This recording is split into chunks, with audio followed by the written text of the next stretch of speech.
The Second Great Awakening and the Social Gospel. The Second Great Religious Revival in America occurred just after the Revolutionary War, between the late 1700s lasting through the mid-1800s. It took the ideas of the First Great Awakening one step further. God wanted mankind to foster a spiritual relationship by demonstrating goodness on earth and making this world more closely resemble the heaven that awaited the devout and spiritually pure. Abolition, the desire to end slavery in all forms, found a ready audience among the tens of thousands of believers who would gather in huge meetings that would last from sunup to sundown over many days. Those who saw slavery as an evil began to see it as their duty to end that evil and would work avidly up until the Civil War to end slavery in the U.S. Naturally, the Second Great Awakening took a stronger hold in the northern U.S. than in the South, where the First Great Awakening once burned more brightly. Second Great Awakening ministers preached temperance. Alcohol abuse led to nearly all other sins against God, so to avoid these temptations, practice a temperate lifestyle and avoid alcohol. Carrie Nation and the Women's Christian Temperance Union were directly influenced by the Second Great Awakening to push for national prohibition as a way to make America a more pure, moral, spiritual society. Followers also sought to reform prisons and hospitals for the mentally ill, seeking to clean them up and make them more humane. Charity and aid for the poor expanded, and slowly more interest developed in cleaning up factories and ending the so-called evil practices of child labor and exploiting immigrants. From the Second Great Awakening grew the social gospel movement, in which Christians, again more prominently in the North, sought to make earth literally more heavenly, associating the notion of progress with Christian duty.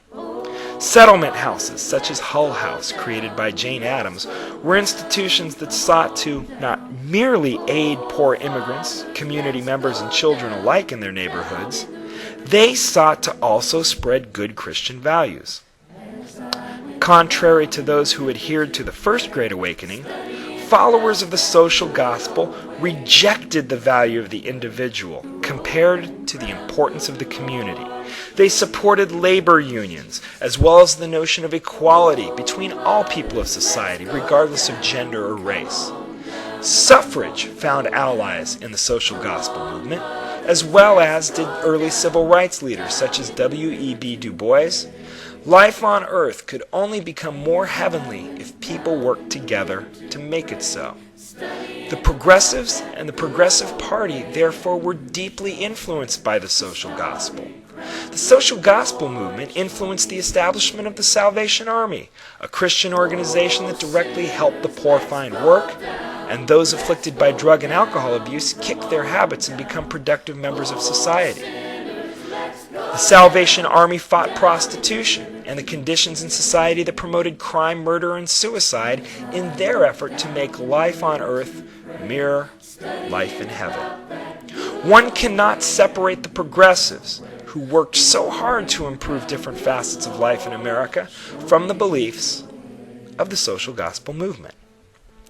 Even though the spiritual zeal and energy of the Second Great Awakening and the social gospels had largely died out by the time World War I began, its influence would be felt and revived even through the present. During the Civil Rights Movement, Martin Luther King Jr. preached that it took a communal work of blacks and whites working to change the prejudice in American law and American hearts.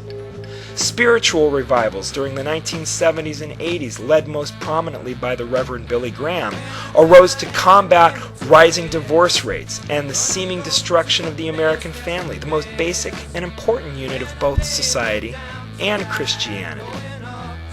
Even after the terrorist attacks of September 11, 2001, participation in the evangelical community temporarily saw a spiked increase as people saw both healing and restoring America's power, prestige, and reputation around the world as much of a religious task as it was a political and social one. Conclusion. If you consider individualism, as well as commitment to your community, the belief in progress and continually making the future America better than its present or past, as well as the notion that your abilities and talents should define your fate.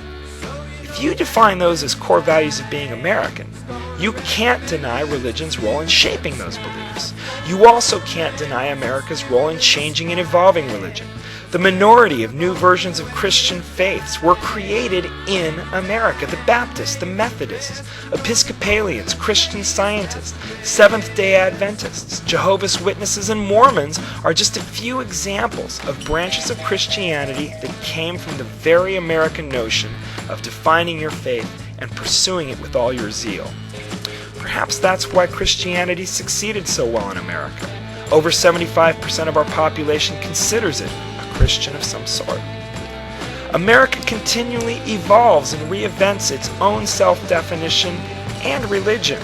Christianity especially moves right along with these changes.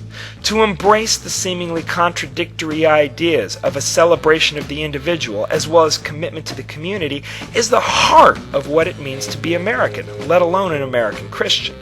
To understand this relationship, however, you don't need to be Christian or even religiously devout, but you do need to acknowledge the role that faith and its influence had upon shaping those ideals, upon shaping our nation, and upon shaping its people.